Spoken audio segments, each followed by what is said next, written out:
here we have 2 weeks before the election. This laptop shows up. It's immediately dismissed by everybody. Oh, Russian disinformation. Nobody looked into it. Even 51 former intelligence officers, it's Russian disinformation. Turns out to be true. The media lied the whole time. And I just outlined 12 separate instances where we catch Joe Biden lying, saying repeatedly during the campaign, I've never talked to my son, not one time, about his foreign business dealings. Yet we have pictures with Joe Biden, Hunter Biden, and some of his foreign business partners. So I can only imagine what the media reaction would be if it's Trump. What do you think this means for the Bidens, especially now that a grand jury is being asked about who the big guy is that we know to be Joe Biden? Well, Sean, you know, the Biden family corruption issue is a very, very serious problem.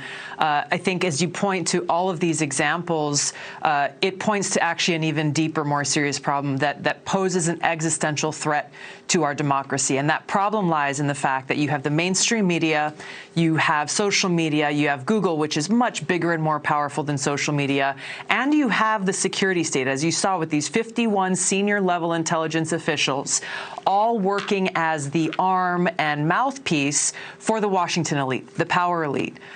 This is not a real functioning democracy. We see dictatorships that also have elections, but they have almost total control over their media, and it makes it virtually impossible for any opposition candidate to challenge and win. And so when we look at what we're facing here, it's not so different.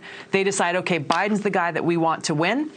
Here's the information that we want voters to see. We're going to shove away and hide any information we don't want them to see. And then we as voters have to make our decision about who we're going to vote for or not vote for based on what is essentially propaganda coming from those in power, this Washington elite, this power elite. And that is what poses this existential threat to our democracy that we all need to be very clear-eyed that we're dealing with here. So we have zero experience, Hunter, getting all this money, all these deals with China, a $100,000 shopping spree, $1.5 billion deal, Bank of China, $30 million deal, as chronicled by Peter Schweitzer. We know that they got $3.5 million from a Russian oligarch, the former First Lady of Moscow. We know they got enough money designated for a sports car from a Kazakhstan oligarch. Then we have Burisma paying Hunter no experience in oil, gas, energy, or Ukraine. He's getting paid millions, his company. And then Joe leverages $1 billion of our money, says, you're not getting it. You got 6 hours. Fire that prosecutor that's investigating my son, or I'm headed home. And son of a bee, they fired the guy. Now, that looks like the real quid pro quo with Joe to me. And it looks like the Biden family combined with all that money from all these countries, I have a pretty good inclination that they know all about Hunter Biden, his crack addiction, his proclivity towards, let's say, women of the night. I'll clean it up as best I can. And I believe that the president is likely compromised. Am I wrong? This is a serious issue, Sean. It has to be investigated. This kind of corruption shouldn't exist within our government. Unfortunately, it does, and it has for a long time.